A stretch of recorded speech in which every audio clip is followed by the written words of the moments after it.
right, good morning. I'm Logan Wolf. I'm the pastor of Cross Point Church, and I am so glad you guys are here today.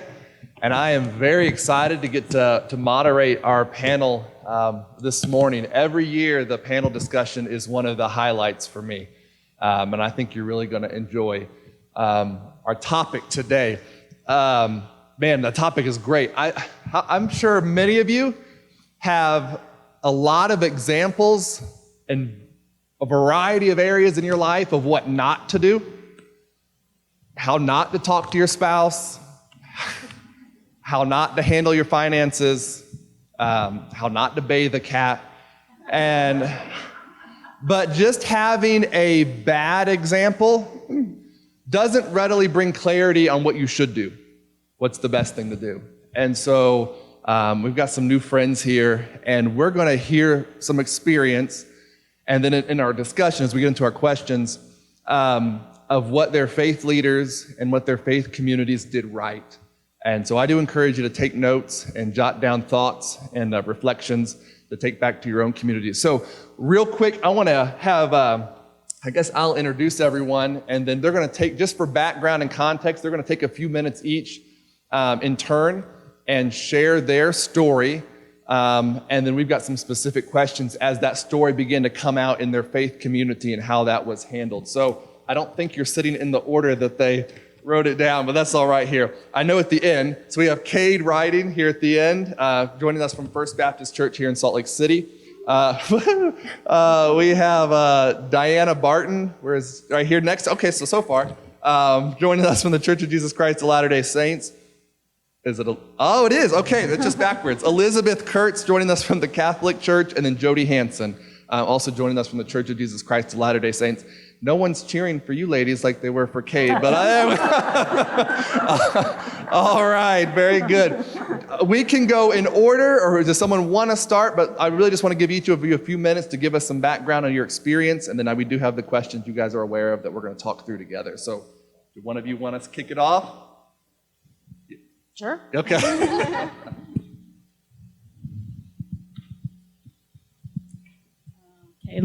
It's on. Okay. Sometimes I don't. I'm grateful for the opportunity to talk about the positive interactions. I've had many interactions concerning suicide with church leaders over the years, and we could go on a long ways in talking about the negative, but I appreciate that I have had really valuable positive experiences, and as many people have shared their experiences with me, that their types of positive experiences are similar to mine. We all have similar negative ones, but the positive ones pretty much follow this type of thing. So 46 years ago, my beautiful, wonderful aunt took her own life. And this was at a time when it was rare to hear conversations around suicide at all, and any conversations you heard were moral judgment and hopelessness.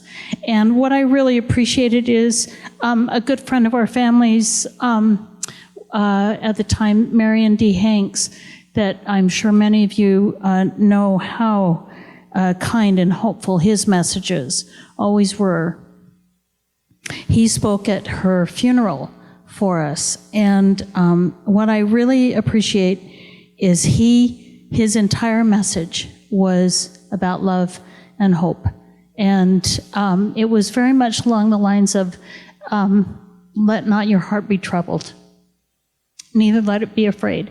He really focused on the aspects of the gospel message that are inspiring, that bring us together, that make us want to gather in faith communities, and centered his entire message to us on that hope. And he kept saying, B is okay. She is enfolded in love. And he brought us through that time of despair by walking with us in mourning and understanding that the thing that will heal us and strengthen us is the positive good news message. And that was an excellent part of me focusing so much of my life on looking at how what brings us together in faith communities is the message that teaches us hope and love. In the midst of all of our human frailties, if we can turn to that in the end.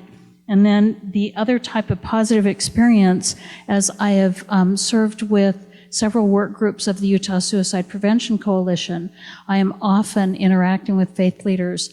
And my own bishop several years ago did something else that I think is a very positive action for a faith leader. He realized how he was not knowledgeable and an expert on important information.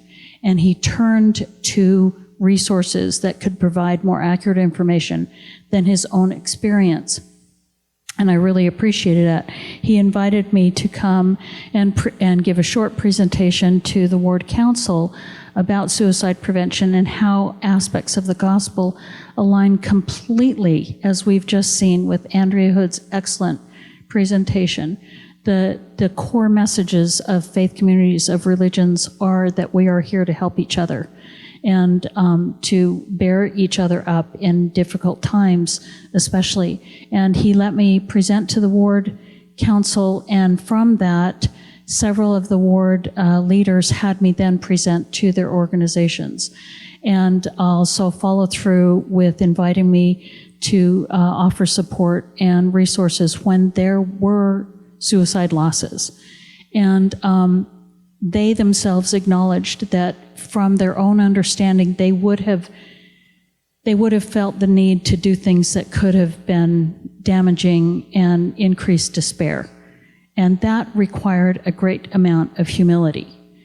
And it helped me realize how important it is that one of the best ways we can sustain our leaders is to not expect them to provide all the answers, and to really support them when they acknowledge, I'm not the one who has the training on this. I am going to help you.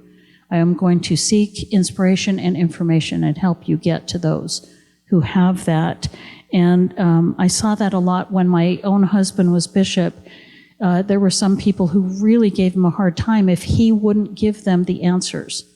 They didn't want to go anywhere else. But I appreciate how he followed what he knew would be true pastoral care and help them get to those who had the counsel and the advice. But most of all, from faith leaders, I really have appreciated when they have recognized and acknowledged that the kind of despair that leads to suicide, the kind of despair that comes with loss and mourning, does not have an easy answer. We have so much pressure to provide an answer, and some things just need to be endured.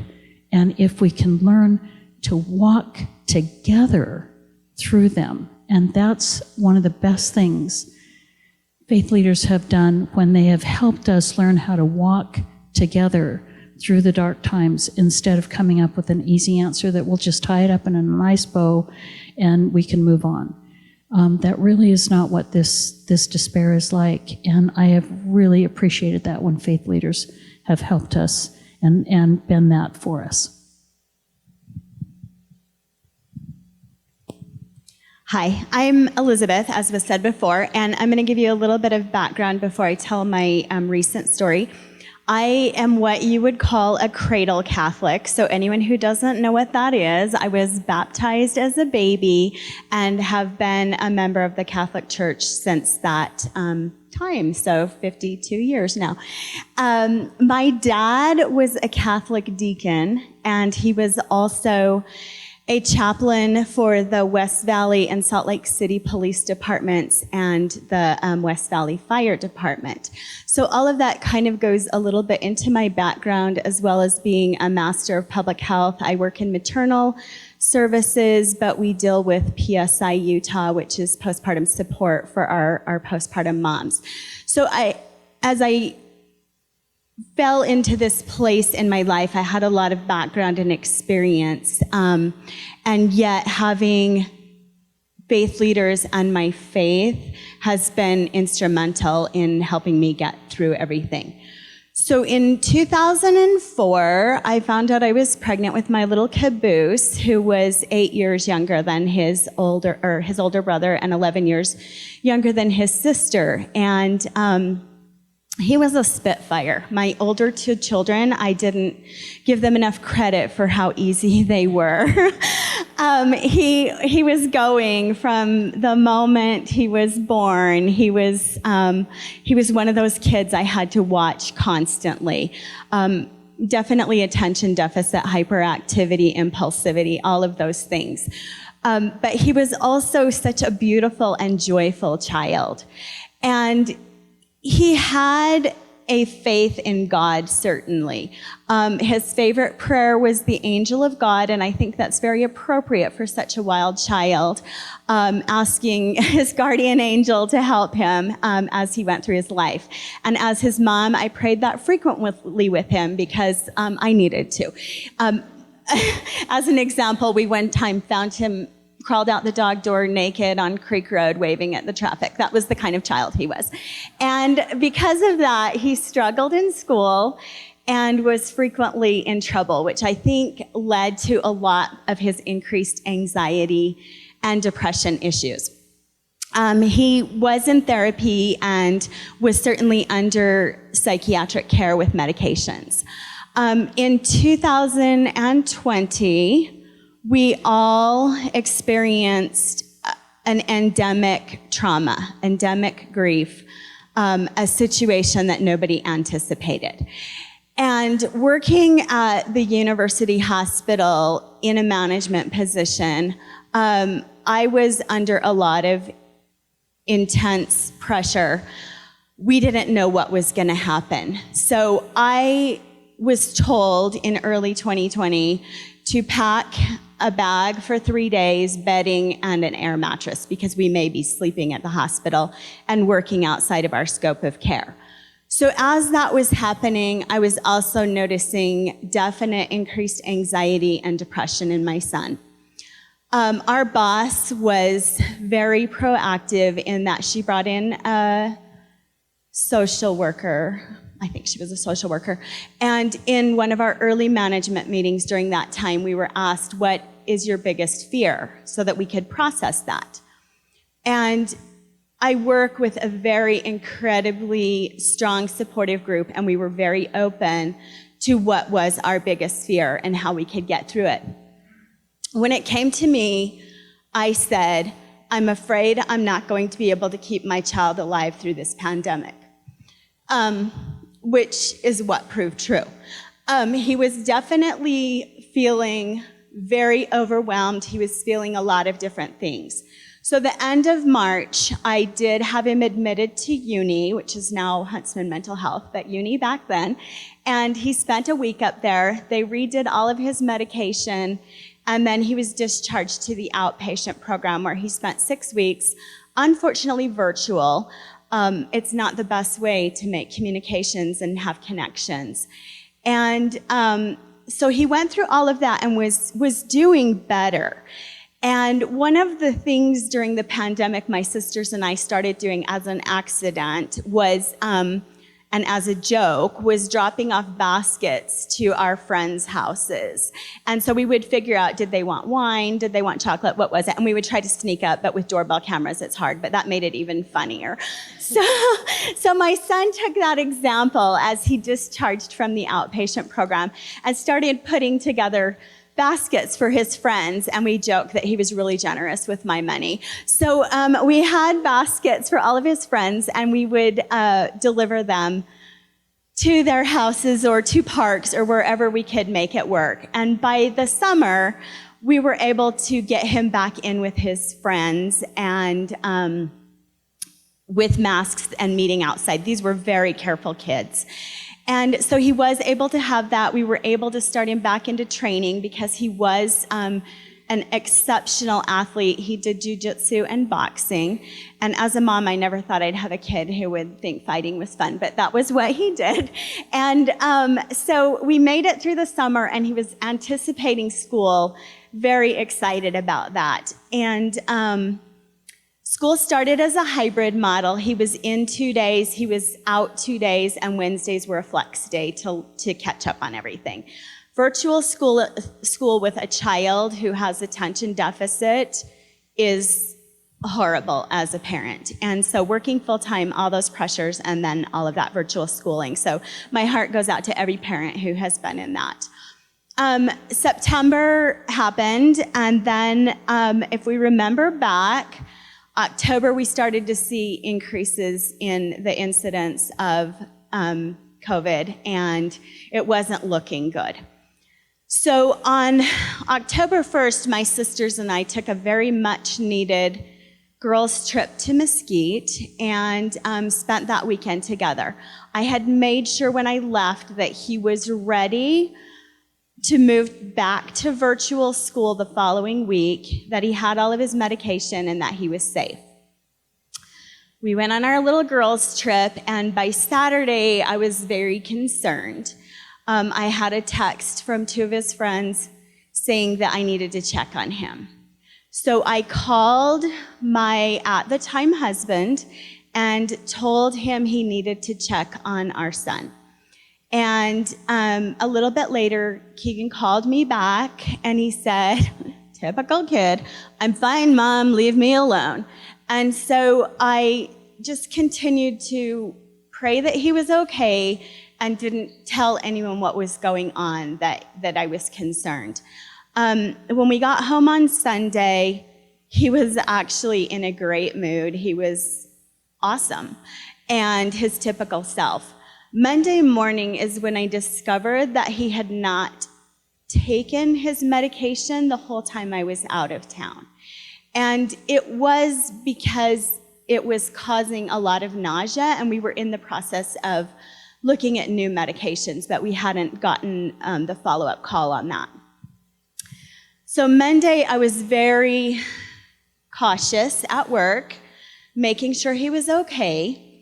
And Monday night, he was again in an awesome mood, teasing me about a lot of things. We were laughing and joking. And then Tuesday was the day that they were moving to virtual school. So I stayed home that day and did an online conference pertaining to my job so that I could help him get onto his classes and monitor how he was doing with that. Also knowing he was in a danger zone for not having taken his medication and putting him back on. The day went okay, although true confessions, he was making me crazy, and I was very worried about how online schooling was going to go. After classes ended, I decided to go work out at the club where he also took boxing, and he was supposed to go to jiu-jitsu that night.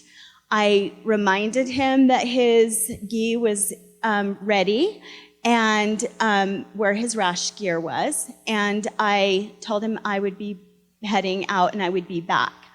But I noticed he was not quite right. And so I asked him if he was okay, and he said, "No, I'm fine, Mom." And he kind of refocused, and I thought, okay, he's okay. And I said, "All right, I love you, I'll be back," and I left. When I came home, I knew that something wasn't right. The dog was barking, and it's funny the things you remember. I had been making spaghetti, so I hurried and turned on the water to get the noodles going, and I thought I need to go check on him. I walked down the hall, and his door was locked, and I knocked, and he didn't answer. I could kind of see through the door jamb because the wild kid he was, he used to slam the door, and it was a little off kilter, so there was a little space, and I could see, and I thought I could see what I was seeing, but I didn't want to believe it. I tried to unlock the door with a pick, but it didn't work, so I ended up going and getting a screwdriver and taking the handle off the door, and as I walked in, I knew what I was going into. And I found him. He had hanged himself. Thank you. So that moment is very hard. You're in shock and you're not able to focus. You're not able to cope.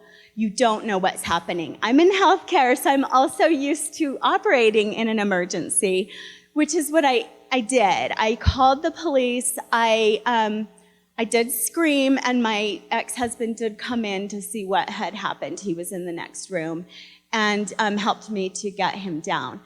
The police came, and then that's chaos. And I was sitting in my living room alone, looking at a picture of my dad. He had passed away 11 years ago. And I was looking at a picture of my dad, and I was thinking, Cottonwood Heights needs a police chaplain. This isn't good. They don't have that, because I know my dad's program is still in existence. And at that moment, a police officer came in, and he said, "Is there someone we can call for you?" And I just looked at him, and I don't even know. I have 5 sisters. I have so much family. I have so many people in my life. And I said, "I need you to call Father John." And they didn't ask me any other questions. They walked out of the room, and I think it was 20 minutes later he showed up. So I don't know if they just knew who I don't know. I don't know how he got there, but he showed up. And was such a huge source of comfort for me during that initial period of time, trying to figure out what was happening, what I should be doing. Because even though I knew I needed that support and guidance from somebody who could sit with me, but also be able to help me make decisions in that time. And what I do remember the most is that he was very calm, and he was very quiet. He didn't say a lot. He helped us to pray when my sister got there, and he was just such a source of support in that quietness. And I think that's an important thing to remember, is to match where the people you are supporting are at that time. The things I just want to add to that, because I know we're going to have other questions about how our faith leaders supported us, but we then were in the situation of trying to plan a funeral as the governor was shutting down things again. This was the middle of October in 2020. And so I was so overwhelmed in trying to plan that funeral. And I remember when Father called me to finalize the plans, and he said, "Liz, I consider you one of the backbones of our parish, and I'm going to do everything in my power to make this funeral happen." And so what they did was, we had COVID teams who would help with everything to keep the parish safe. They opened up 3 different areas of our parish and brought in 3 teams to allow us to have live streaming in all of those areas. There were over 500 people who viewed the funeral, and there were about 150 in attendance.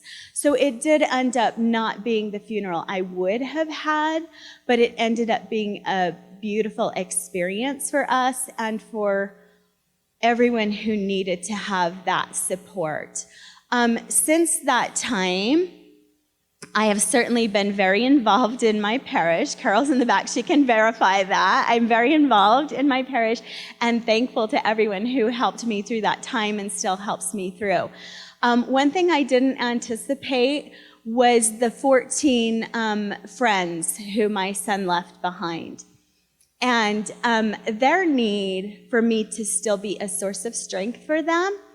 So on specific anniversaries, his birthday, which his 18th birthday would have been about 3 weeks ago, and his upcoming death day, which is October 6th, 2 years, all 14 of them will come together, and I just let them sit at my house. I'll bring them food, but I don't get in their way. I sit inside and I let them come to me and let them heal and find that support just from being able to get together. Because these kids have a lot of guilt, and I don't know their own faith area. I know they all come from different backgrounds, but I don't know who they have to help support them. So I hope that through my strength and what I have gained from everyone who's supported me, that I can help them to continue through their lives with some strength and some support. Thank you.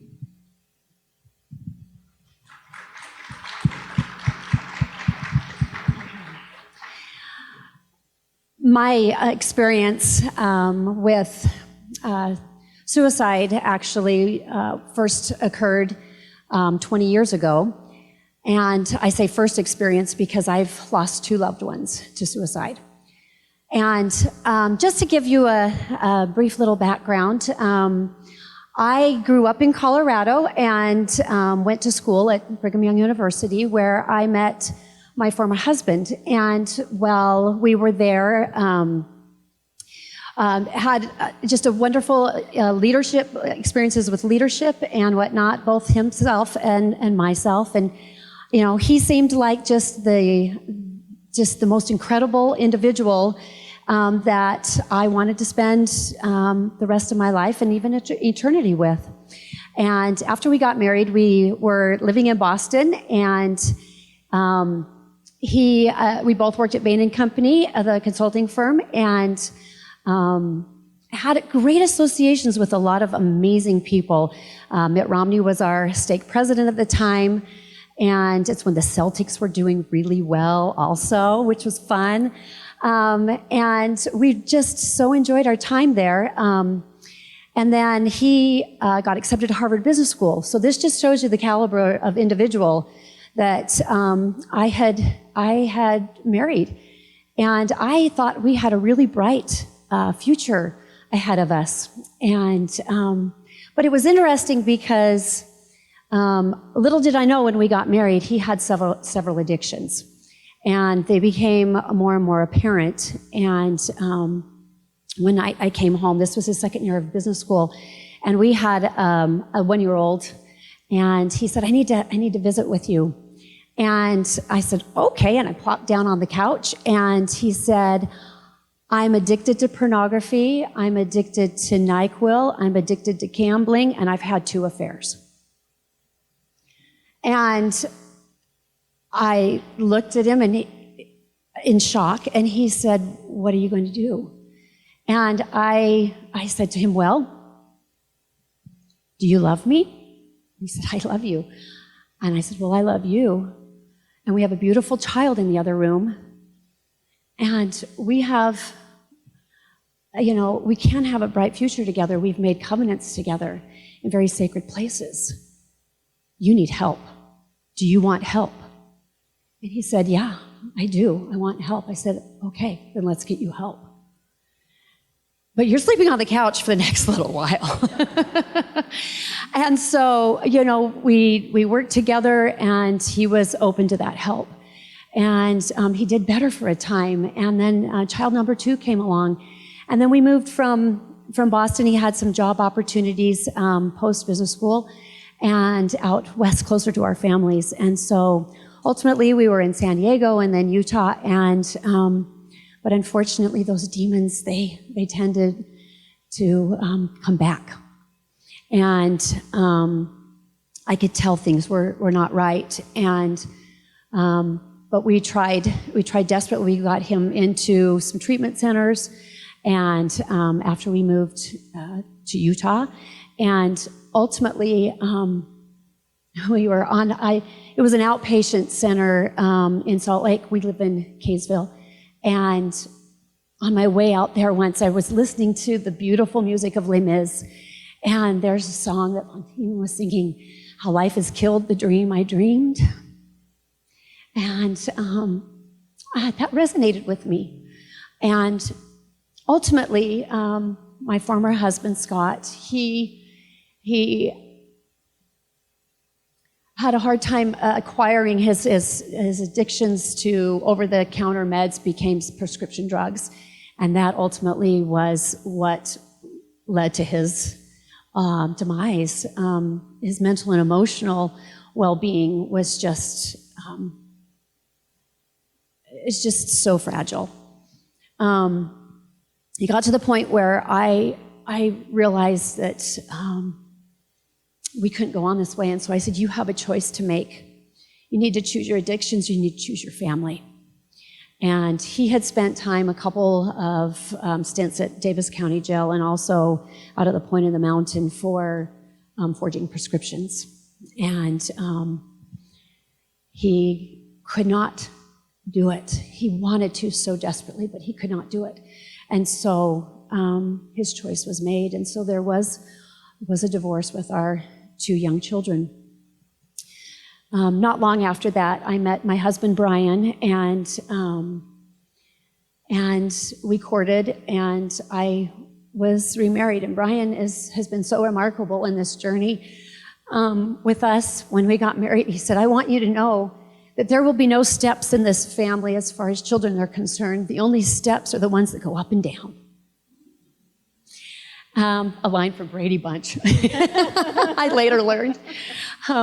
But Brian and I did our very best to try and love Scott, even though, and accept him, even though he had these challenges. Scott got to the point where he couldn't even hold a job. And he just continued to decline.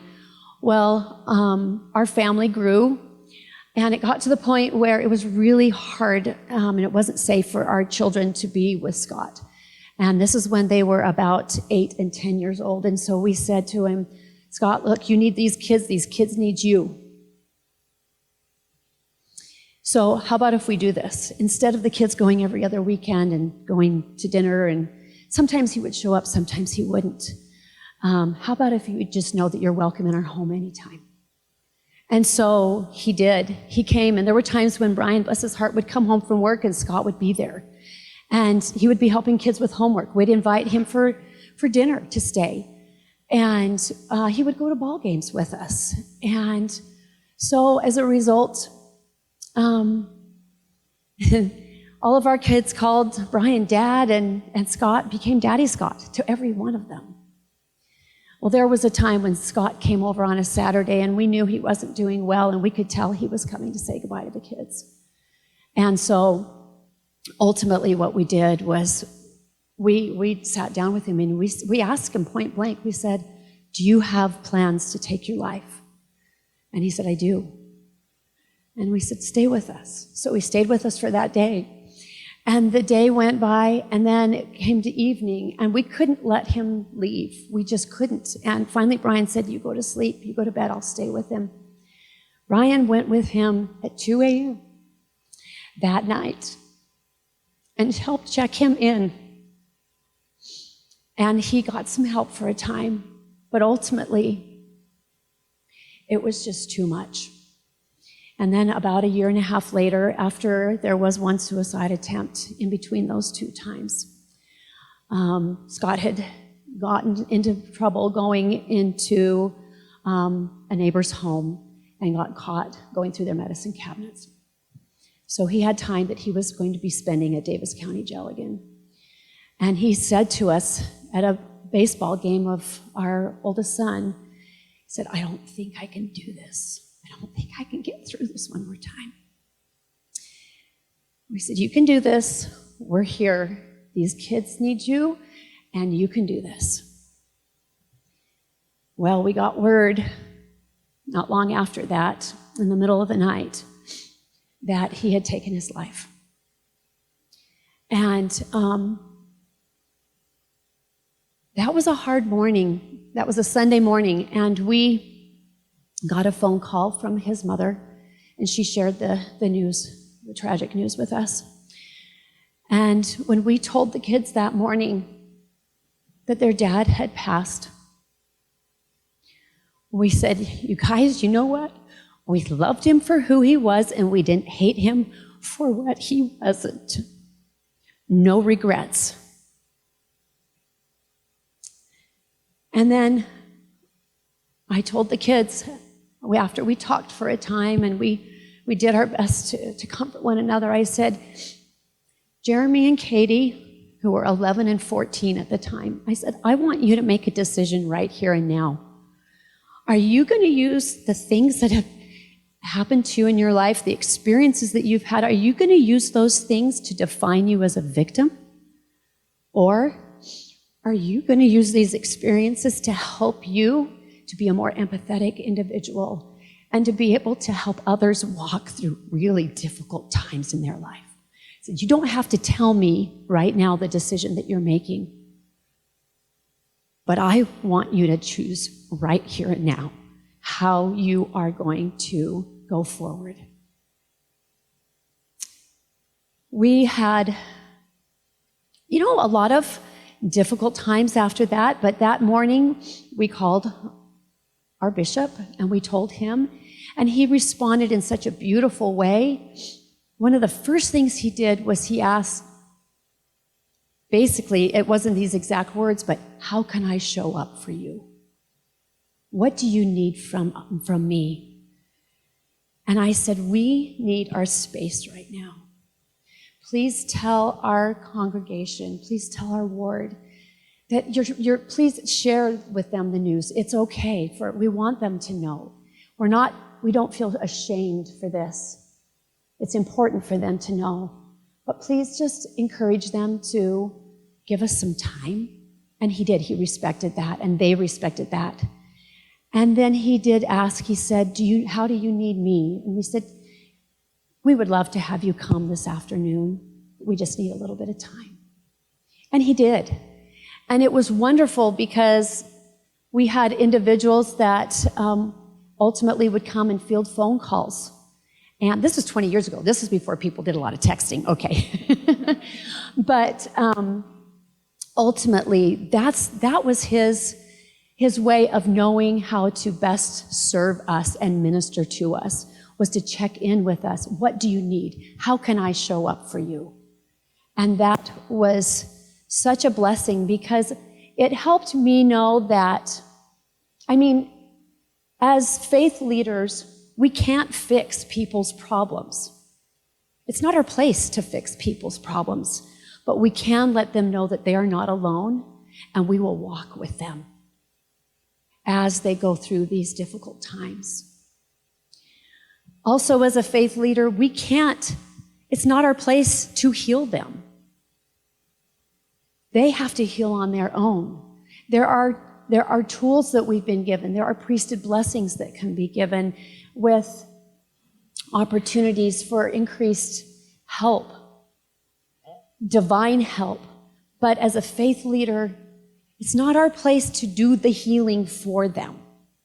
That's hard work. That's hard work that they have to do, that we have to do ourselves when we are experiencing a loss. And that's hard work that professionals, therapists, can help an individual with. It's not a faith leader's position. And so understanding that was so helpful, knowing that I had a faith leader, a bishop, that understood that. Fast forward 5 years ago, my brother took his life. We knew he was at risk, and he had had 2 previous attempts. But a couple things that were really, really helpful in that situation was we had individuals that we were close to that even knew my brother and were in the same field professionally as my brother. And they showed up and they said, you know what, he's going to need to turn in his laptop. He's going to need to turn in his work phone. And they knew all of the things that were going to be needed. And so I so appreciated just the practical help that was offered. And so a good question to ask as a faith leader is, instead of saying, what can I do for you? Maybe saying, I'm sure there are things that, A, B, or C that might need to be done. How can I help with that? Or who can I call to help you get that accomplished, get that task taken care of? So those are some really, really important things that were beneficial to us in both of those situations, and in knowing that we weren't alone in that journey, and that ultimately we knew, especially the second time around, we knew it was going to be really hard once again. But we also knew from the previous experience that you get past that, and ultimately, grief will always be, that individual and that experience will always be a part of your life, but you learn to adjust to a new normal. And so taking those things and applying those, and I now do work with Hope for Utah. You know, those faith suicide prevention trainings? Yeah, I do that now. And that's something that helps me. And that's something that is ultimately a way that we can give back, even though, and we've gone through really, really difficult times. And I appreciate the help and the love that was given. And I very much respect the stories that are being shared as well. Thank you.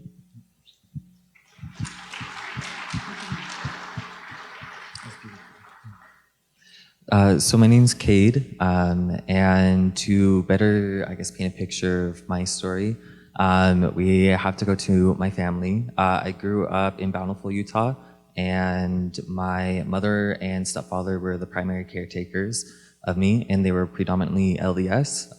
My father and stepmother were Greek Orthodox, and here I am at a Baptist church, so I've had my walk around the block.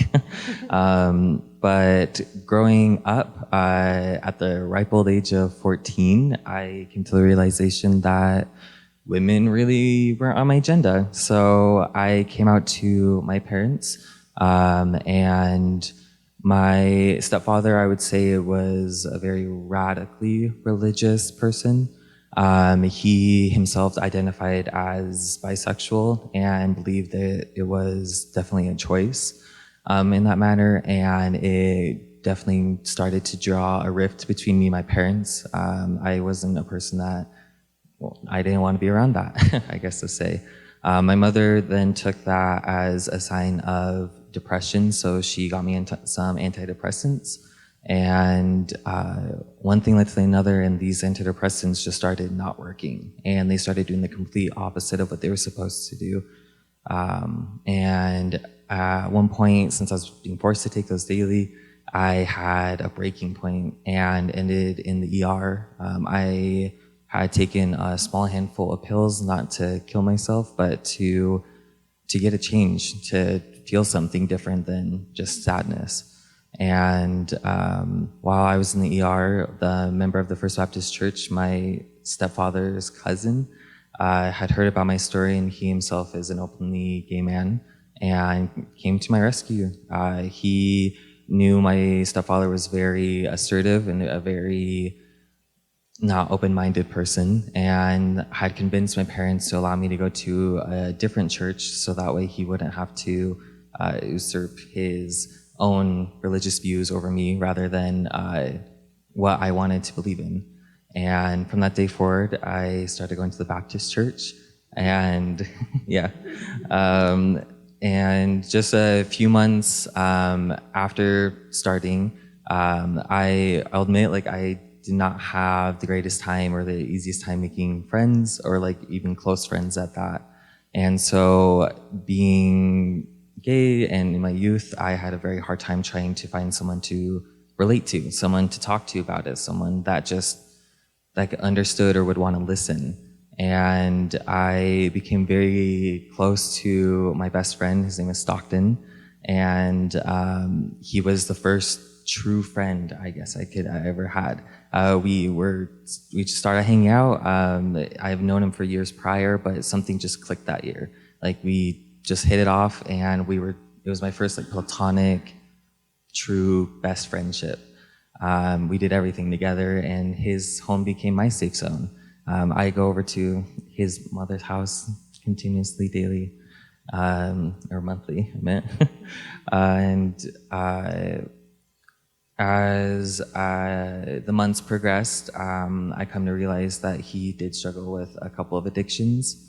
And he had gone through rehab and came out of it just before we started to become really close friends, because no one else wanted to be his friend because of what he had gone through.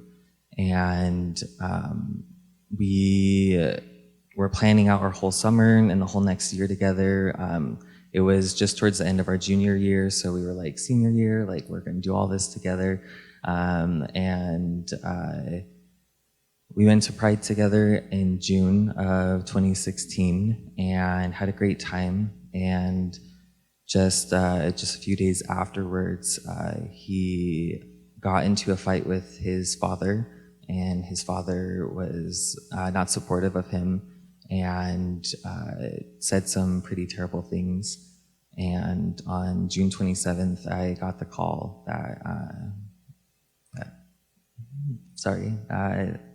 I got the call that he took his own life from the words that his father spoke. And I can't even begin to tell you like what I was going through. I was 15.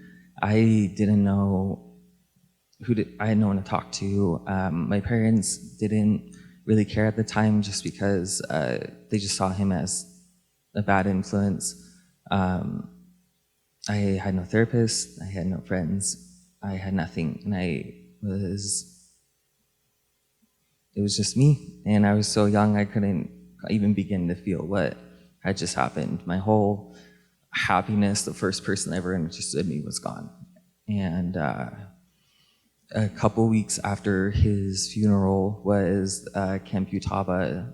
It's the youth summer camp through the Baptist church. And I had already gotten all the time off. I was already ready to go. And it was a week-long trip, and I forced myself to go just because it was something to get my mind off of it. I'd been crying nonstop for 2 weeks. And the youth leader at the First Baptist Church, his name's Tommy, and right from the moment I got there, he knew something was a little off and pulled me aside and asked if I was okay. And after explaining what had happened, he went out of his way to make sure that I was like happy and to check up on me the entire time I was there, and just gave me a firm hug right from the get-go. And it was the first person that actually cared, the first person that actually the first person that wanted me to feel happy after that. And as time progressed on through the trip, he was making sure I was okay with every like youth activity, that everything was going well. And at the very end of it, he pulled me aside and said, "I have a surprise for you after campfire for our last night. Like, stay around, like while they go to bed, like we're going to go do something else." And at the camp, there's a reservoir right next to it with a giant cross at the top of it that overlooks the entire camp. And at the campfire, he presented me a prayer stone. He had hand painted it while we were there, and he painted it with Stockton's name on it. And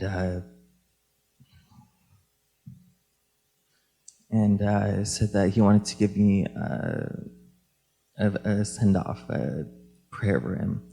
And so we hiked up to the reservoir at the top and placed it at the base of the cross and said a prayer. And mind you, it's on the top of a reservoir, so it's freezing. The winds are gushing up. I couldn't even speak because I was crying, and I was shivering, and I couldn't even make anything audible.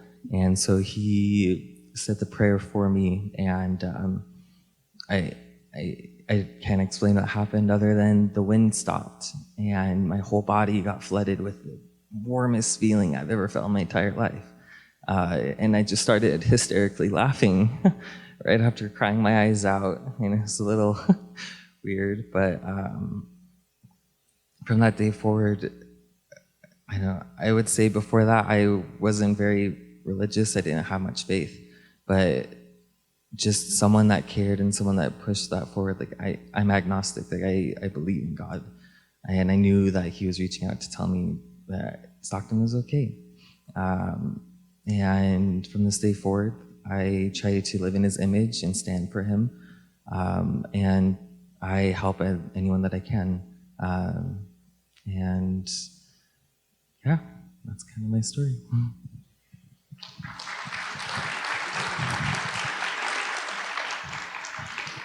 All right. Thank you guys so much for sharing your experiences and what you've gone through and are going through. Here's what I'd like to do for time's sake.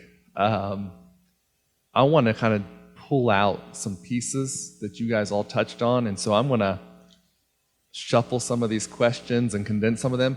And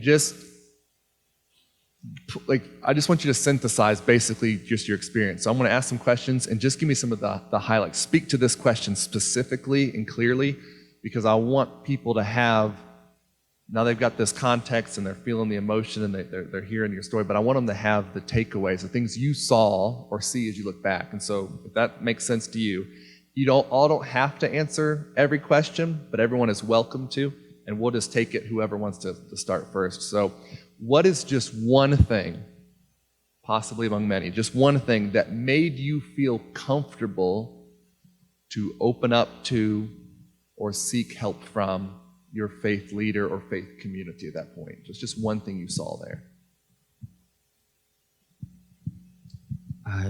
Just noticing and noticing someone's different, just noticing that they cared, just asking the right question, I guess to say, just asking if you're okay. He asked the right question. He asked if I was okay. Good. Anyone else want to speak to that? Yes, ma'am. I felt that there was space for me to be having my experience and belong. That I didn't need to change or be something different or feel something different in order to be heard or cared for. Space to have the experience. That's awesome. Either one of you ladies want to? Yeah. I honestly feel like the Holy Spirit is what opened me to contact my faith leaders, because I've talked to others. But in that moment, I was praying to my dad, and that's when I asked the police to contact him. And then 6 weeks later, I did need to contact him again. I found out a little bit more information about my situation, and I had some trust and forgiveness issues at that point. And so again, I was praying, and it just was very clear, please just call your faith leader. And I think it was just that trust and relationship. Existing relationship. Yes, ma'am. One of the things that was really impactful is because it wasn't just my grief that our faith leader, our bishop, was helping with. It was complicated grief. It was not just mine, but it was the children's as well. And so there was a respect that was there for letting us grieve in the way that we needed to grieve. And, you know, we hear of these 5 steps of grief. You know, there's actually a 6th now, which is meaning making. But it's really interesting because we were all in different phases of that. And so it was giving us that space to heal the way and in the timing that we all needed to be able to go through that. Yes, ma'am. Space, nothing rushed. Very good. What about this? What is something you saw? And a couple of you mentioned some specific things. So I want to see if it comes back out. But what are some character traits in your faith leader, in that faith community, that you saw just kind of surface or on display as you were going through that hurt and that pain? With my faith leader, I'd just say that they wanted to find a way to make me feel comfortable. They went above and beyond to find just some way to alleviate just even a little bit of the pain and to bring back some happiness. I'm not sure if this is a characteristic, but just was curious. You know, curious in the sense that I guess curiosity is the opposite of being all-knowing. And so instead of pretending like they had all the answers, instead of pretending like they could fix the problem, just being curious about our experience and allowing that providing a safe space to share in the timing that we needed to share or wanted to share. I would say empathy and strength and calm.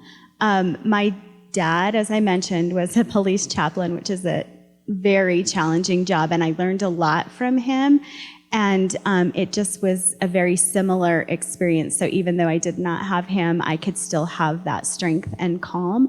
And then also living what you're preaching. I see that now in a lot of things that happen, that the person who I contacted definitely lives the life that he teaches and preaches.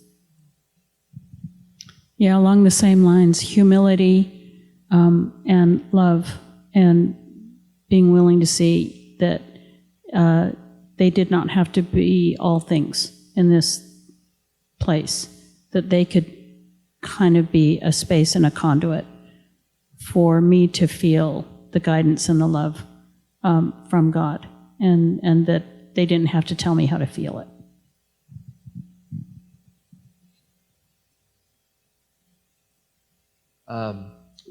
Thinking the weeks after, the months after, years after, give me one or two specific things that your faith leader or your faith community did that made you feel cared for in the aftermath.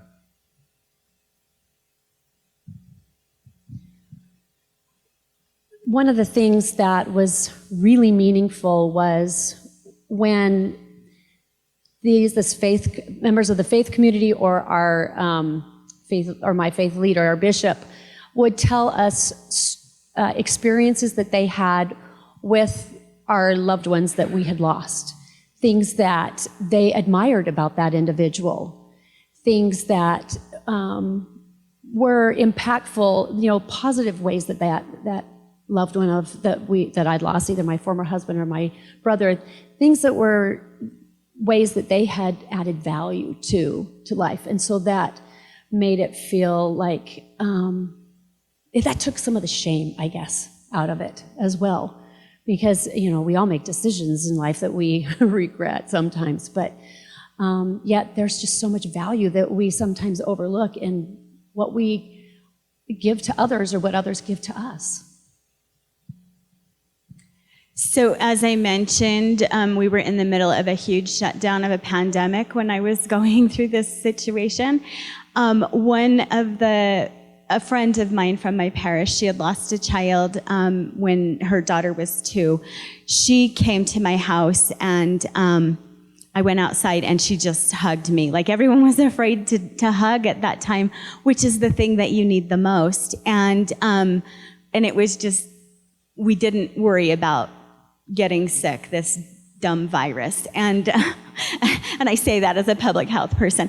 But we didn't worry about that. And I had other people who were not as comfortable with that. But they brought food, they called, they did all those things that you would hope that people would do for you. But one of the things as a Catholic that is so important is our masses are said with an intention. And so every mass has an intention. And a lot of people did mass intentions for my son. And in fact, this morning, the mass intention was for him, and I was racing to get here so that I could go to mass before coming. And it's the reason we do that is to remember through our service and our prayers that person and keep that memory alive, and also to pray for one another and to connect one another. So that's one of the things that we've done or do. I think of times when, in times of real prayer and need and pleading, the difference between leaders showing up and they're letting fear drive them, and the fear gets them to want to control everything and make sure things turn out the way they want it to turn out. But the huge difference when a leader or a fellow member shows up with grace and courage, the fear is still there because we're afraid when we don't know how things are going to turn out. But when you have space for, I'm going to show up anyway, I'm going to just be a presence of love and grace, and that's scary, but I'll show up there anyway and just let them know I'm there with them. Huge impact. An incredible experience of the presence of God there, an answer to prayers, and feeling like I can make it through when I wasn't sure I could before. So grace and courage from leaders is huge, really huge. Okay, you got. My leader, he used, so we have at the Baptist Church like little pamphlets that go over like the agenda for the day and then people that need extra prayers for those that have passed or are sick. And they made sure to keep Stockton's name in there. They used prayer and all those means to show me how faith can heal. Beforehand would have never thought that would be possible, but it just reignited a way to make me feel more comfortable and more safe in the church and to show just love and support, and kept following up with me even weeks, months, years after. Let's close with this question here. What is one thing you remember your faith leader saying in that situation that still sticks with you today? So it can be a paraphrase, but if there's something that was said, a conversation, if you want to distill that conversation, but what's something that was said to you that has actually stuck with you through this experience? At the cross, he had said that Stockton matters and that he will be okay and that you will be okay and you will live on to stand in his image.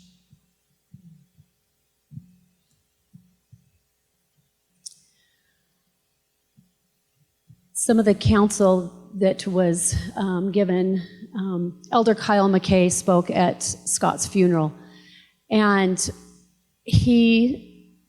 I will never forget these words, that God is more merciful than we will ever understand. And there is so much in this life that we don't understand, but we can have faith in a merciful God. Faith, hope, and love have been said over and over and over again to me. And I think that's the basic foundation of what we need and what will help with just that consolation. But the one thing that was said to me, and I will say that at the time it wasn't what I wanted to hear. I did well after losing my son. But at night, I was not well, and it was very dark, and it was very hard to deal with that. And I finally reached out again, and I said, I just need to talk. And I think I wanted to hear that what I was going through was the worst thing that anybody could ever go through, and nobody would understand, or nobody could be in as much pain as me. And since I've realized that we all experience a lot of different things in our lives, so what was said to me was, because of this experience, you have been given the gift of an empathy to be able to help others who go through really difficult and challenging times, who have similar struggles and different struggles, but all have that, we call it a cross to bear, but have that cross. They have something that is very difficult in their lives, and you can be a source of strength and comfort for them going forward and have that connection to help build up the body of Christ. I don't remember the exact words, but basically I remember the message that struck me was there are so many things we can't even begin to truly understand, even with all of our knowing, all of our sources, all of our revelations, all of our scriptures. There are so many things we can't truly have the answer to. So whenever you wonder, be willing to sit with something that we can't even describe is how much God loves us. And